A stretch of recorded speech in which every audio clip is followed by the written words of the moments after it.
Falando agora do coeficiente Poisson. Falando do coeficiente Poisson. Então, o coeficiente Poisson é definido como sendo a razão entre as deformações lateral e axial. Então, imaginemos... Cadê? Vamos pegar aqui a figura. Então, nós temos uma tensão sendo aplicada na direção Z. O que é que está acontecendo com as dimensões? Tá? A dimensão original é essa tracejada. Então, quando aplicamos uma tensão na direção Z, vai ter um afinamento do material. Esse afinamento significa dizer o quê? Que a deformação na direção X e na direção Y diminuíram e na direção Z aumentou. Então, essa deformação em Z vai ter um sinal positivo e as deformações em Y e X um sinal negativo. Por isso que no coeficiente Poisson sempre tem um sinal de menos para garantir que ele sempre seja positivo. Então nós vamos ter esta relação definindo o coeficiente Poisson, que vai ser a deformação em X sobre a deformação em Z, que vai ser igual à deformação em Y sobre a deformação em Z. O material sendo isotrópico, ou seja, tendo as mesmas propriedades, a deformação desse vai ser igual a de X vai ser igual a de Y. Tá? Então vamos ter sempre o mesmo resultado. E através do coeficiente Poisson, que para os metais variam na faixa de 0,25 a 0,35, a gente vai ter, ou pode determinar, uma relação com o módulo de cisalhamento. Então, o módulo de elasticidade será igual a 2 vezes o módulo de cisalhamento, 1 mais o coeficiente de Poisson. Isso aqui para materiais isotrópicos. O que quer dizer isso? A mesma propriedade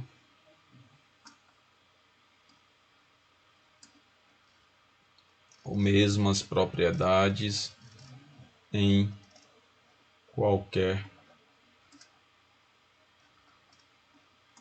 direção. Propriedades anisotrópicas significa dizer que tem propriedades diferentes em direções diferentes.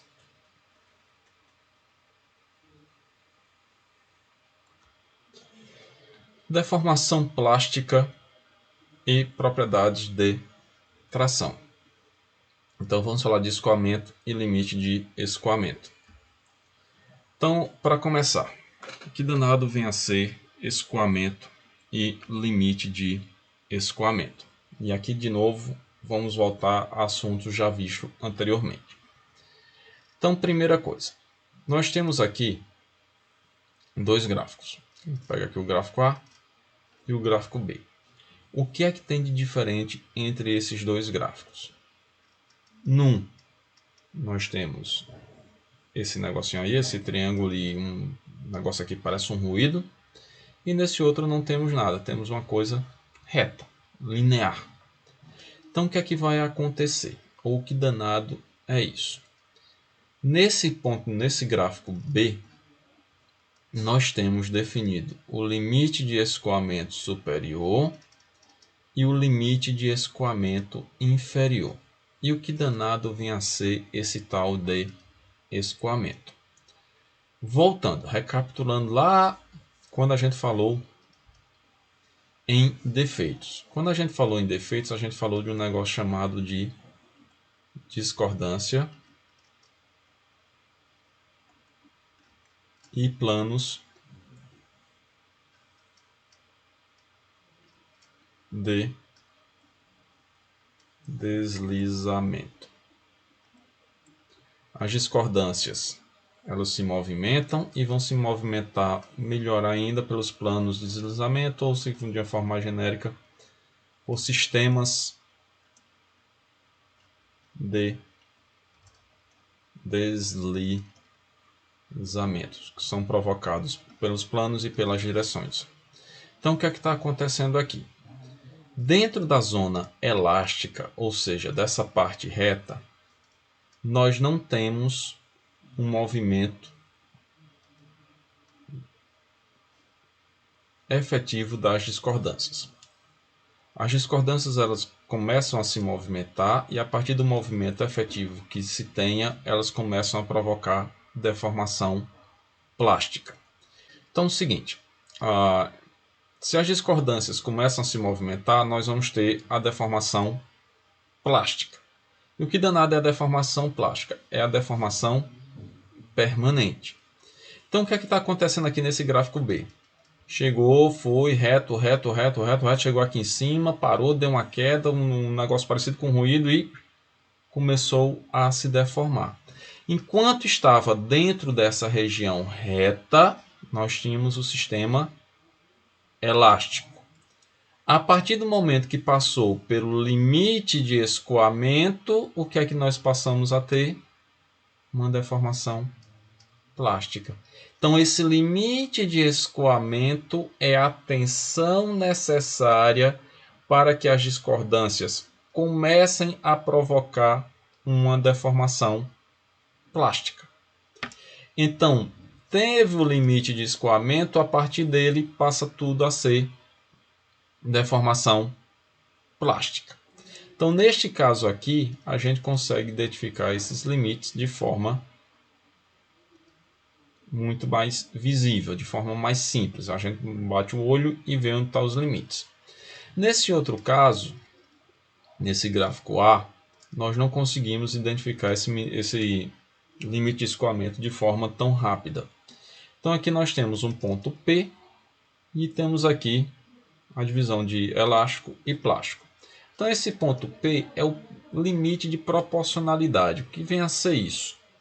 Se colocarmos uma régua aqui, vamos ver que a partir desse ponto a reta começa a ficar um pouco mais curva.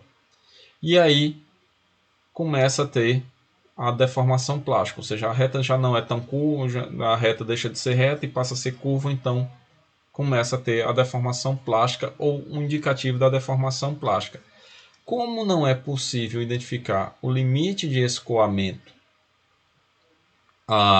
de forma, digamos assim, muito simples, já que ele não está visível no gráfico, então se determinou-se o seguinte: nesses casos onde esse limite de escoamento não é bem visível, se determina uma deformação de 0,002, marca-se essa deformação e a partir dessa deformação traça-se uma reta paralela à parte reta do gráfico, traça até encostar na curva tensão-deformação.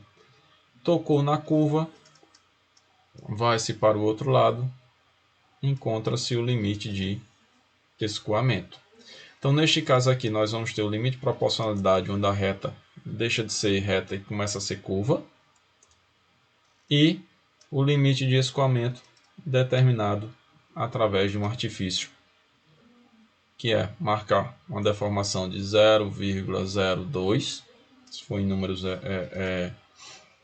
inteiros, se for em porcentagem, uma porcentagem de 0,2 se a deformação estiver em porcentagem, e a partir daí traçar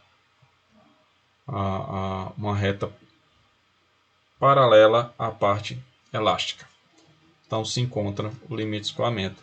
Nesse caso aqui, o limite de proporcionalidade é bem definido como o limite superior do limite de escoamento superior.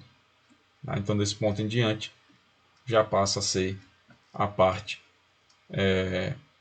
plástica da deformação.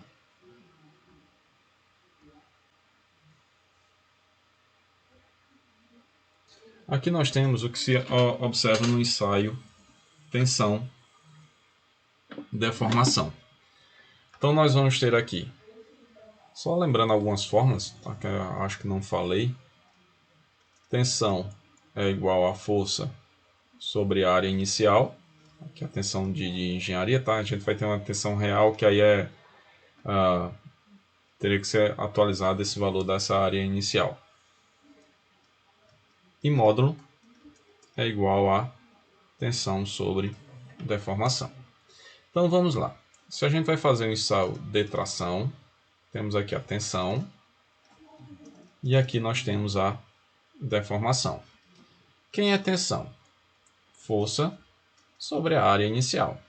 Então no início do ensaio, digito a área inicial. Como o ensaio vai começar, então a força inicial é zero. À medida que vai se aplicando a força, o material vai resistindo a essa deformação. Então apliquei a força, mas o material está resistindo. Resistindo, resistindo, resistindo. Tudo dentro dessa área aqui, que está reta, vai ser a parte elástica. Ou seja, até esse ponto, se a tensão for retirada, volta à posição original, volta ao comprimento original. Continuo seguindo, aplicando tensão, tensão, tensão. Começou a fazer uma curva, o que é que vai acontecer? Começa a ter movimento das discordâncias. As discordâncias começam a caminhar, começando a caminhar, começa a ter um aumento de tensão. Então, o que é que vai acontecendo? À medida que as discordâncias estão se movimentando, então começa a ter encontro de discordância com discordância, discordância com contorno de grão, discordância com algum elemento de liga, discordância com qualquer outra coisa. Então tudo isso daqui começa a ter um negócio chamado de encruamento. Ou seja, esses defeitos interagem no movimento das discordâncias, interagindo no movimento das discordâncias, deixa o material mais resistente. Então o que é que vai acontecer? Chega num determinado ponto, a tensão vai aumentando, aumentando, aumentando, aumentando, aumentando, aumentando, aumentando, aumentando, aumentando. Chegou nesse ponto aqui, começa a acontecer o quê? Um processo de estricção ou empescoçamento. Chegou nessa tensão máxima aqui, nesse limite de resistência e atração, que é a máxima tensão que o material suporta, e o material começa a ter um empescoçamento, ou seja, de acordo com o que está deformando, que a gente viu lá no início, o material começa a afinar. Ele começa a afinar significa dizer que essa área inicial que tinha colocado lá já não é mais a mesma, ela é menor. Se ela é menor, coisa que também vai acontecendo aqui com o passar do tempo, tá? Ela vai afinando, consequentemente, se a área diminui. Então, esse empescoçamento começa a ocorrer. Esse empescoçamento começando a ocorrer, a força que está sendo necessária para continuar a deformação começa a diminuir. Começou a diminuir, chega na ruptura. Então, nós temos o limite de escoamento, um valor, mas o valor que o material se rompe é menor. Então, o limite de a ruptura dele é numa determinada tensão, mas ele suporta bem mais do que isso. Por que isso aconteceu? Porque essa área foi diminuindo. Então, o que é que acontece aqui? Essa é a tensão convencional. O que seria a tensão real? Isto daqui. Por quê? À medida que a área vai diminuindo, ou se a gente fosse medindo a área o tempo todo, a tendência é que isso aqui fosse só aumentando. Por quê? Se a área diminui, qualquer forcinha aqui que vá colocando, essa tensão tende a aumentar. Então seria a real. Só que isso aqui é muito difícil de ser medido e na prática tem pouca aplicação. Então trabalhamos basicamente com essa tensão convencional.